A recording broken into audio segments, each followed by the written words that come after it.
क्या आपके पास भी सूजलॉन के शेयर हैं और आपने अब तक इन पे भरोसा बनाकर रखा है? तो आज आप ये कह सकते हैं कि सूजलॉन के शेयरों ने आपको दगा नहीं दिया। 2019 के आम चुनाव से पहले 1 फरवरी को सूजलॉन के शेयर ₹4.50 पे बंद हुए थे और अब 5 साल बाद बजट से ठीक एक दिन पहले इसके शेयरों में अपर सर्किट लगा। यानी कि इन 5 साल में सूजलॉन का शेयर मल्टीबैगर बना और इसने 921% का रिटर्न अपने निवेशकों को दिया है। हाँ, ये रिटर्न सिर्फ उन्हीं लोगों को मिला है जिन्होंने उस पर भरोसा जताया। बजट से एक दिन पहले सूजलॉन के शेयर करीब 5% बढ़ के ₹45.59 पे बंद हुए। अब सवाल ये उठता है कि आखिर निवेशकों के इस बुलिश मोमेंटम की वजह क्या है? क्या बजट से एक दिन पहले शेयरों में आई ये तेजी इस बात का इशारा है कि सरकार ग्रीन एनर्जी के मोर्चे पे कुछ बड़े फैसले कर सकती है? अब 1 फरवरी को बजट में ग्रीन एनर्जी को क्या मिलने वाला है ये तो अब एक दिन के बाद पता चलेगा, लेकिन उससे पहले ये जानना जरूरी है कि फिलहाल कंपनी के लिए गुड न्यूज क्या है। तो सबसे पहली अच्छी खबर ये है कि सूजलॉन एनर्जी को Evren company ABC clean tech private limited यानी कि ACPL से 642 मेगावाट विंड एनर्जी का ठेका मिला है। एवरेन एक जेवी है जिसमें ब्रुकफील्ड और एक्सिस एनर्जी की हिस्सेदारी है। इस कॉन्ट्रैक्ट में सूजलॉन को आंध्र प्रदेश में हाइब्रिड लैटिस ट्यूबुलर यानी कि HLT टावर और 214 विंड टर्बाइन जनरेटर बनाना है। इस ठेके के बाद सूजलॉन ग्रुप के वाइस चेयरमैन गिरीश तांती ने अपनी कंपनी के बारे में जो कहा उससे कंपनी पे निवेशकों का भरोसा और बढ़ सकता है। उन्होंने कहा कि ग्रीन एनर्जी को नए मुकाम पे ले जाने के लिए वो पूरी तरह कमिटेड है और एवरेन के साथ हुई डील से वो इस रास्ते को आसानी से तय कर सकते हैं। इतना ही नहीं, इसकी दूसरी अच्छी खबर ये है कि 31 जनवरी को सूजलॉन ने दिसंबर तिमाही के शानदार नतीजे जारी किए हैं।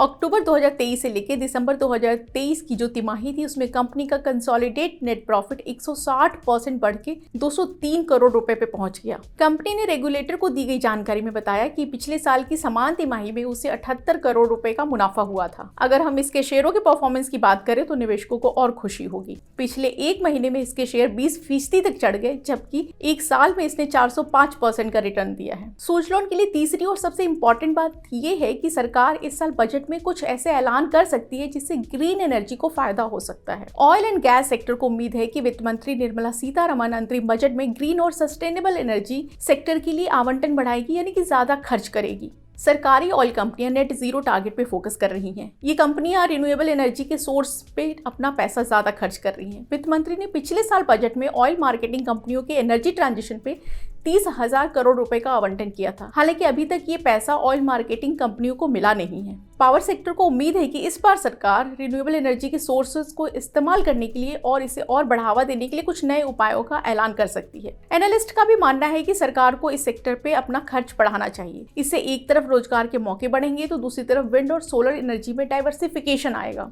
अब 1 फरवरी को पेश होने वाले बजट में सरकार टेक्नोलॉजी ट्रांसफर, देश में टेक्नोलॉजी को डेवलप करने पे फोकस बढ़ा सकती है। विदेशी मुद्रा की बचत के लिए लोकल मैन्युफैक्चरिंग बढ़ाने की भी पहल कर सकती है। इसके अलावा GST रेट्स में कमी के साथ मैन्युफैक्चरिंग बढ़ाने के लिए इंसेंटिव भी दे सकती है, जिसका फायदा सूजलॉन जैसी कई कंपनियों को होगा। अगर ये सब होता है तो सूजलॉन पे भरोसा करने वाले निवेशक कह सकते हैं कि शेयर ने वक्त तो लिया लेकिन धोखा नहीं दिया। सूजलॉन कई मुश्किल दौर से गुजरा है। ऐसे में आप हमें कमेंट करके बता सकते हैं कि लंबे समय से इस पे भरोसा बनाकर रखना कितना मुश्किल था, वो भी तब जब ये शेयर अपने बुरे से बुरे दौर से गुजरा है। आपके फीडबैक से हमें डायरेक्शन मिलता है, इसलिए हमें फीडबैक जरूर दें। वहीं और इस तरह के वीडियो देखने के लिए आप हमारे फेसबुक चैनल को लाइक करें, यूट्यूब को सब्सक्राइब करें और व्हाट्सएप चैनल को ज्वाइन कर सकते हैं, जिसका लिंक आपको कॉमेंट बॉक्स में मिलेगा।